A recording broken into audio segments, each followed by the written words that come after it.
What exactly is Dragon Ball Sparking Zero? Is it just a brand new anime game that's supposedly supposed to shake the world and become the best new anime game of the year, like we haven't heard that many times before? Is it Dragon Ball's answer to why we've been getting constant DLC to Dragon Ball Xenoverse 2, which came out in October of 2016? Is it just a brand new anime game from one of my favorite anime that I've decided to put so much research into?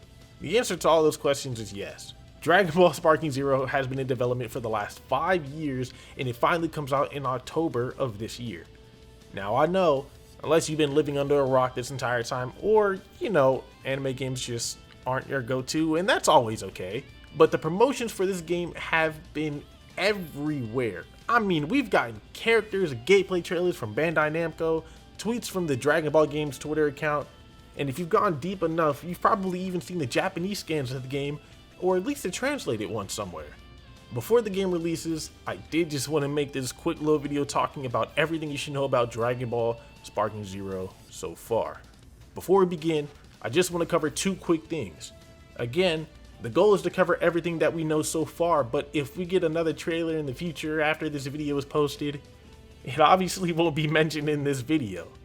Also, I'm going to try to not talk about anything easy like, oh, they changed the animation for this new Kamehameha Super that Goku uses. Because, come on now, if I did do that, we'd be here for a very, very long time. Plus, yes, it's a new Budokai Tenkaichi game on an upgraded console, it's to be expected. Hopefully. Anyways, let's get straight into it. There seems to be 163 playable characters in the base game, all from OG Dragon Ball to Dragon Ball Super. 49 of them have yet to be shown off in any trailers, but each character will have a stats tree. Not only that, each stat can be influenced by customization, transformation, or the current state of the character, like base form or Super Saiyan Blue, or whatever the case may be. We do have 2 options for the controls, the classic and the standard version.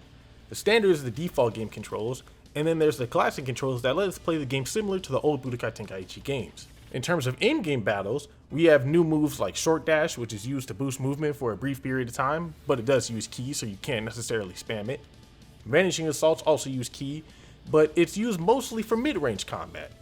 Skill counts are a thing as well, which do build up over time that allow you to use moves like Revenge Counter and Super Perception, which definitely do help add that immersion feeling to the game. And one thing that I did notice as well is Frieza in one of the trailers did go through a Kamehameha beam with his super, or I'm guessing that it was his super, but if it is, then that kind of means that some supers have intangible properties, so maybe we'll see some of that in the future, I don't know. When you do charge your Ki, however, up to max and you go into that purple kind of burst state, the sky actually changes and becomes darker like when they summon Shenron in the anime. Mini cutscenes also play for transformations and skill activations depending on the character. Stage destructions is still a thing, and it's actually permanent where you can see old battle damage like the stage, like a giant hole in the street from a Ki blast, or even destroy buildings or cars.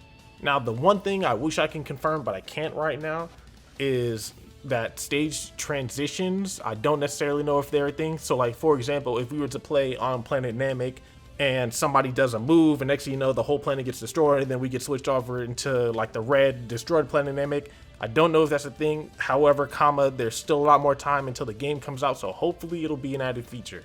I will say though, I think my favorite change so far to the game is that depending on the character that you choose, a dialogue intro might play, like if we use Goku versus Vegeta or Vegeta versus Future Trunks. There has to be that type of chemistry for the characters in order for them to give that dialogue.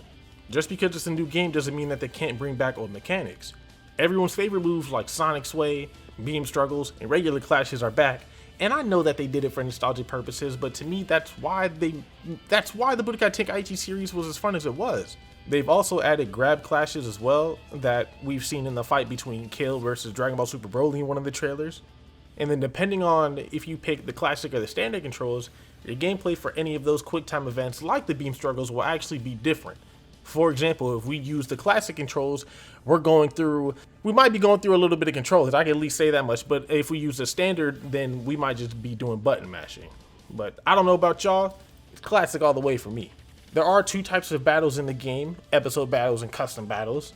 Episode battles is a single player only, we can only use 8 different characters, and it'll be those characters' most iconic fights in history, in Dragon Ball history at least. We have the ability to change the outcome of the story where it would be different from the anime depending on the choices that we make. Also, some cutscenes will be told from a first-person view, which is pretty cool as well. Each character will have a different number of stages and battles, and apparently Goku has the most stages from the Saiyan saga all the way up to the Tournament of Power saga. Which, I mean, come on, it's Goku, he's the main character of the entire show. I'm gonna keep going. Custom battles is a game mode where we can go into edit mode and create our own original battle and cutscenes that can be posted online for the entire world to play. We can also create bonus battles with different win conditions and even mid-game cutscenes as well. Now, this is huge because I know everyone's favorite game mode, especially from Budokai Tenkaichi 3, was the What If sagas. Episode battles and custom battles literally let us make our own What If saga. I cannot wait to try this one. You can't have an anime fighter that looks as good as Dragon Ball Sparking Zero and not give it multiplayer. Online and offline multiplayer was announced, which is great, yes, but you can only play offline multiplayer split screen and can only use the hyperbolic time chamber map. I just know this is going to cause a lot of problems for any in-person tournament ideas, but I mean, we'll get there when we get there, right?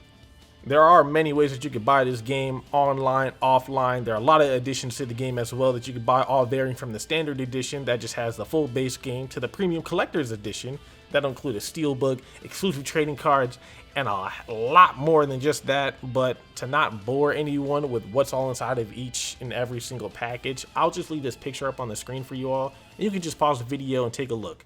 Trust me, it's a lot.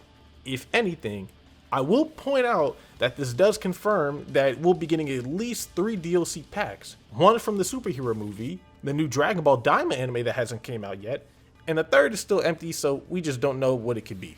Again, the official release date is October 11th, 2024, only 2 months away, and it will be coming out on PS5, Xbox Series X and S, and Steam.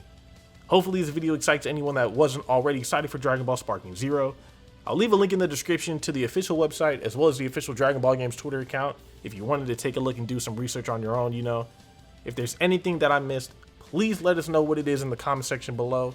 If you made it this far in the video, we will most definitely be covering this game on the channel, so please hit that like button and that subscribe button if you want to see more Dragon Ball content. Thank you so much for watching. I hope you all enjoyed it. Have a good day, have a good night, wherever you are, and I will see you all next time.